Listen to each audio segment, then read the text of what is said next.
Tom didn't lose his sister to illness or time. He lost her to a $47 flight sale. She didn't disappear, she unsubscribed. From the mortgage, from insurance, from the one more year plan that turned into 15. Frank calls it brave. Tom calls it bad math. The IRS would probably call it tax advantage therapy. Because here's the truth. No financial planner tells you. Every retirement spreadsheet has one invisible column. What if I just left? Susan filled that column in. Tom kept editing formulas. She sold her car, canceled her insurance, mailed her keys back to the bank, and vanished on a Tuesday morning when the flight deals hit her inbox. No farewell dinner. No Facebook announcement. No permission. Tom called her 3 times that morning. She didn't pick up. Now, whenever Frank gets a postcard, usually smudged, always cheerful, Tom feels something between envy and acid reflux. Tom, I finally found peace, and it was cheaper than your property tax. Frank laughs every time. Tom pretends he can't hear over his blood pressure monitor. She left America with 1 suitcase, 1 hammock, and exactly $1,027.43 in her checking account. It wasn't a plan. It was a decision. Because sometimes the most radical financial move is emotional bankruptcy, the kind that forgives yourself first. So before we go any further, ask yourself, when was the last time you did something irrational on purpose? Not stupid, not impulsive, just free. Because this is the story of one brother optimizing for safety, one living for stories, and one woman who stopped asking permission. But here's what Tom found in her desk drawer 3 weeks after she left, and it changed everything he thought he knew about his sister. Part 1. The Aftermath. Frank remembers the night Susan left. No tears, no dramatic speech, just, "Don't worry, I'll text when I land."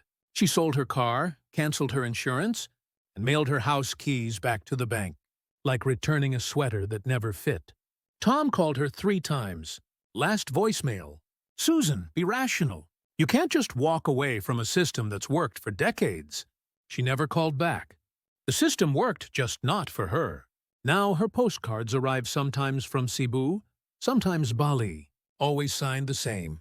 Love from somewhere cheaper. Frank pins them on his RV fridge. Tom files them alphabetically. Evidence, he says.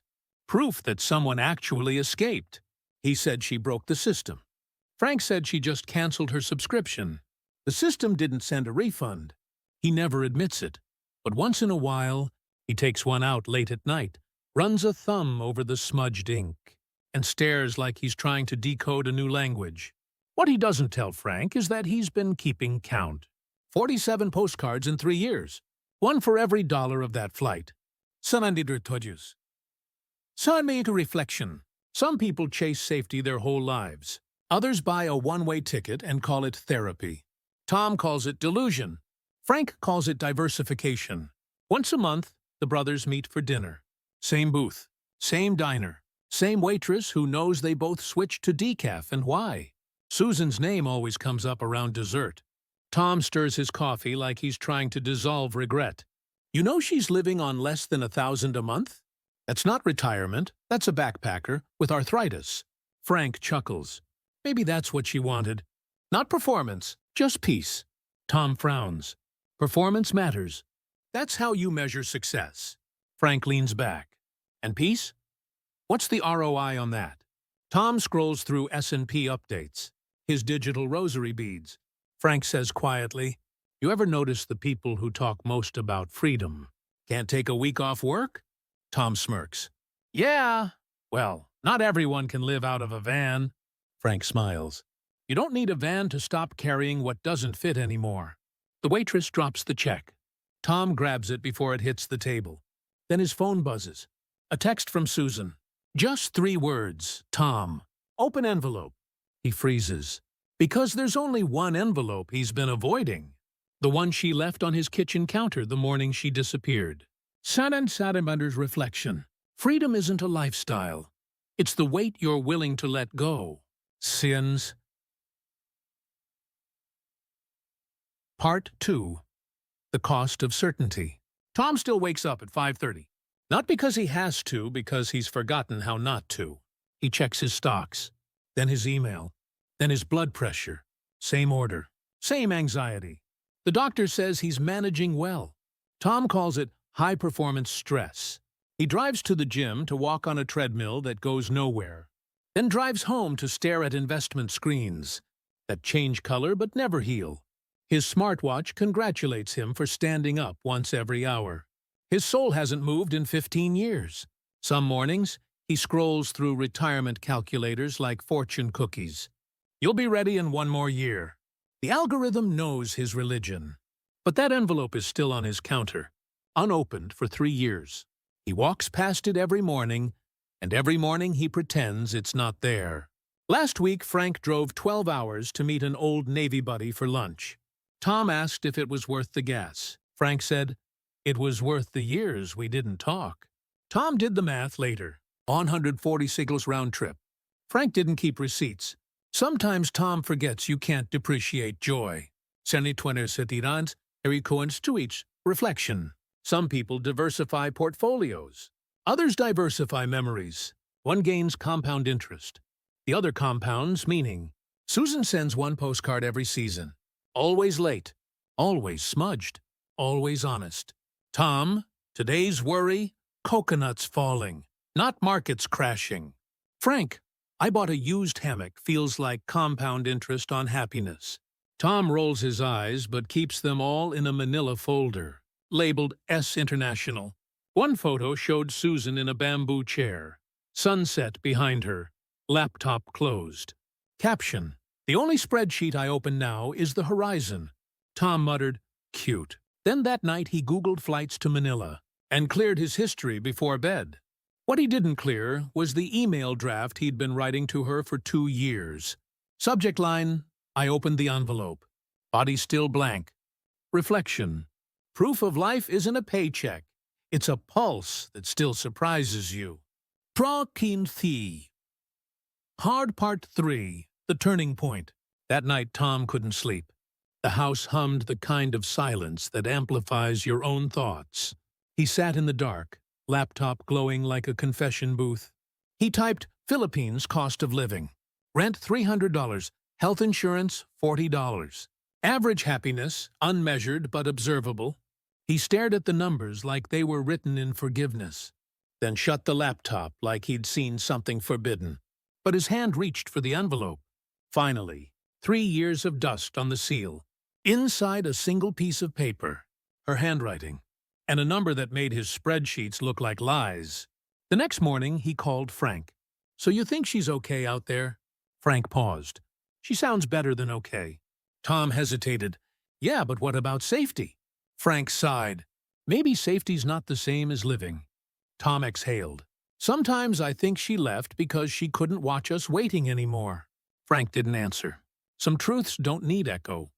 Reflection. Some people leave to find peace. Others stay and call it prudence. Both are just different names for fear.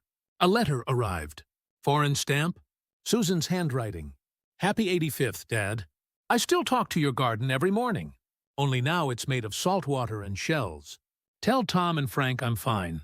Tell them to stop checking the Dow and start checking the sky. P.S. The mangoes finally ripened." Tom read it twice, folded it neatly, slipped it behind his credit cards. The closest he's ever come to carrying faith. Frank framed his copy inside the RV, next to a sticker. Mileage memories. Tom finally looked at what Susan wrote in the envelope. The cost of 1 more year, $84,394. The cost of leaving 1,327. The cost of waiting for permission. Everything. Tsinda reflection. You don't have to move abroad to leave. You just have to stop living like you're already gone. Char Part 4, The Confession. Months later, over coffee, Tom finally said it. "You ever think she might have been right?" Frank smiled. "Every time I fill up the RV?" "Yeah," Tom said quietly. "She's probably watching the same sun as us, just without the mortgage." "Same sun," Frank said. "Cheaper rent." Tom laughed, that rare sound that costs nothing, but gives everything back. "Imagine telling that to my financial planner." Frank grinned. He'd probably move there too. For a moment, silence. The kind that doesn't ache, it breathes. Then Tom said something that made Frank put down his coffee. I calculated something last night. Every year I waited. I spent what Susan lives on for an entire year, just on things I can't remember buying. Frank joked, if Tom ever moves, the stock market might crash from loneliness. Tom didn't laugh, but the market did. C'est Britann. Waterbahn c'est fort in form. Final Part 5, The Return. 3 years later, Susan came home. A visit, not a return. Her town looked the same. Her friends didn't. Everyone said, "You look amazing." She smiled. "You should try sunlight." Tom met her at the airport. He looked older, not in years, but in the kind of weight you carry behind your eyes. He asked, "Do you miss it?" She smiled. The coffee, not the chaos. That night she slept in her old room. The beige walls, the silence, the ache of belonging everywhere and nowhere. At dawn, she saw the same flickering streetlights from her childhood. So did her desire to stay. Before she left, Tom gave her something. An envelope. She opened it. Inside a boarding pass. Not used, not expired, just printed. Manila. One way, 3 months from now. His name on it. She looked at him. He shrugged. "I might not use it," he said, "but I stopped pretending I didn't want to." And somewhere between fear and freedom, a man finally checks in.